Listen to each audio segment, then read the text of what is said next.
Hello everybody, welcome back to my channel. My name is Maureen O'Connor from Quilters Heaven in Northbrook, Illinois, and I am the Opinionated Quilter. Today's episode, number 101, I'm going to share with you an alternate way to cut pieces for your quilts. But before we get to that, the winner of the giveaway, the winner of the bread and butter pattern, table runner I should say, fabric kit, and the Tucker trimmer is, drum roll please, Susan Swanson 8404. Please email me at quiltersheaveninc, meaning INC, at gmail.com, or you can call me when the shop is open at 847-272-7245. Before we get to today's episode, I did want to show you that I got a couple of Project Linus quilts finished. With all that time I had difficulty with my machine, I wasn't getting any of my charity quilts done. But now my machine's been rocking and rolling, and I do have two to show you. This first one, you've seen it in just unquilted and finished. This is the Better Than Crumbs block that I didn't have enough to make it wide enough, so I added 2 side borders. And this is all scraps and stash here. This was left over from another project. And I even had this green in my green stash pile. And I'm so excited. I know some little kid is going to absolutely love it. This one, I don't remember if I showed you before. This one, these little house blocks, my Project Linus coordinator, Judy, had asked for donations to make a quilt for her co-coordinator.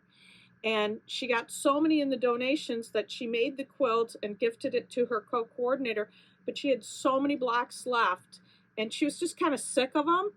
So I said, oh, give me some. I'll do something with it. And this is what I ended up with. And I just really think it turned out so cute. There's Tinkerbell in there, some dogs over here. People did really clever things with their houses. And I just thought it turned out great. It's quilted, it's bound, it's ready to give. Yay! Okay, that's enough for now on that. Let's get to the episode. I want to show you that you can cut pieces for your quilts in different ways. Now, normally, when we're cutting pieces, now in my example, my quilt top that I'm working on now, I need 2.5-inch wide pieces and I need 1.5-inch wide pieces. And normally, you would take your fabric, be on the fold towards you, the selvage edge up here, this is where it was cut from the bolt, and you make your cuts to the width that you need, how many ever you need, to get the number of pieces that you need. And then you take the piece you just cut, lay it horizontally on your table, use your ruler, measure, cut, and you cut till you have whatever is left at the end. Now I have found when I have some patterns that I have to cut multiple pieces the same size, that it makes more sense for me to cut the length of the piece. Whereas in my example, mine are being cut 9.5. So I cut this 9.5 and then cut to get the correct width and length pieces. Now, this isn't going to save you very much fabric, if any at all. There's 2 main reasons I like to do it. One is I end up with a larger leftover piece. I don't have as many 1.5 and 2.5-inch pieces left here at the end.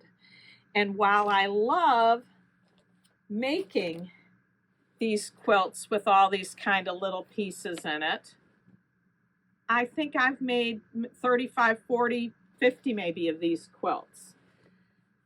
So if you end up, say you had 9 or 10 inches here, you'd have a 9.5 by 9 or 10 inch piece left over versus 2.5 by whatever's left, or 1.5 by whatever's left. So there are some extreme circumstances where you might save fabric doing it this way. It's usually if your pieces are really long. Say you were cutting 15.5 inch pieces.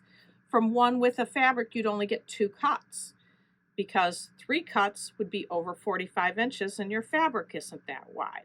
But in most cases, I've done math many, many times, you still need the same amount of fabric. The difference is the size piece you have left over. And there's reasons why you might like a larger piece. This really cute pattern is turtles, and it uses a 5-inch square. And here's one that uses a 6-inch square. So that's just a little example, but there's a lot of quilts that you could make with those size leftover pieces that wouldn't work if you had a 2.5 inch or 1.5 inch. The other reason I like this method is it makes really good use of the stripology ruler and makes the cutting way faster than cutting individual strips. I know some of you will stack several of these up. I really only use one strip, two layers. In a pinch, I might do 4, but almost never. I find the accuracy suffers. So this way is slower. So let me show you how. I am going to go over cutting directions for lefties as well. So let's set up the table. I'll be right back. Okay, if you have a ruler that's long enough and wide enough to cut the piece that you want, you would cut absolutely normally the way you always do. So in this case, if I'm a righty, I put this on my line, which is 9.5, which is what I'm doing, and I would cut right here. And if you were a lefty, you'd be from the other end of the fabric, just like you always do. Many of you don't have a ruler this wide. So I'm on the lefty sides for this, so I'm going to stay here and show you how to cut it lefty first, if you don't have a wide enough ruler. Most of you have square rulers wide enough. They're wide enough, they're not long enough. So you would put your 9.5 inch line on the fabric here. And this is one case where lefties get to read their rulers right side up. So my 9.5 marker is here. I put my long enough ruler here, butt it up against the square ruler, move the square ruler, and then you would cut. Now, since I'm not a lefty, I'm not going to try to cut it. This is the actual fabric I'm using in my project. I don't want to make a mistake. Now, for righties, we now would go to the other side of the fabric. So now we are going to do exactly what our lefties did, but at the other end. Now, this is the case where righties need to put their ruler upside down. So I now have my 9.5 inch line on the edge of the ruler, on the edge of the fabric, and then I butt my long ruler up to my square ruler, remove the square ruler, and then I cut my 9.5 inch piece. So now that's cut. And now we will, oops, not cut so good. We will now take it to the stripology ruler and show you how fast and easy it is. Now I've got my 9.5 inch wide piece underneath the stripology ruler. And what I really like about this is having this way. It's just one layer. It fits entirely in the height of the ruler. and it doesn't have to be folded a second time. When you have the fabric with the selvage up here and the fold down here, you have to fold it a second time. This is just one flat layer, and I need 2.5-inch pieces. So they're clearly marked here. The square is what marks the 2.5-inch pieces. She's got also 1.5 marked across here. But you make sure that your selvage is to the left of the 0 line, and you go ahead and cut that.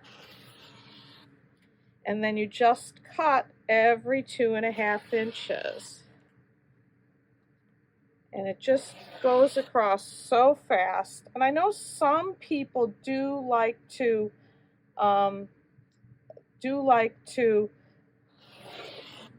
put more than one layer here. Again, I don't usually. Almost always I just do the one layer. But this, it just stays in one place, and you just move across. And as I'm talking, as I'm doing it, I sure hope I have it. Oops, I was almost going to do the wrong slot. I could have done a wrong slot here. Because actually, when I'm actually really doing it and not talking to you, I sit here and say 2.5, square, square, square, square. And when I'm doing 1.5, because it's marked with a star, I say in my head, star, star, star. So I may have a miscut here only because I was talking to you. But nope, it's looking good. Oh, looks like they're all 2.5s. But boom, they're just all done, and this is what's left over, this little bit of waste right here. And the last time I did it, I got an exact 1.5-inch cut from it. So I was pretty happy with that. But it's just another way of doing the same thing. Just something to keep in mind, especially if you have a stripology ruler, you might as well get it out and use it, because it can make cutting strips really, really fast. So that's today's episode. I hope you got something from it today. Please like, share, and subscribe. And until next time, happy sewing.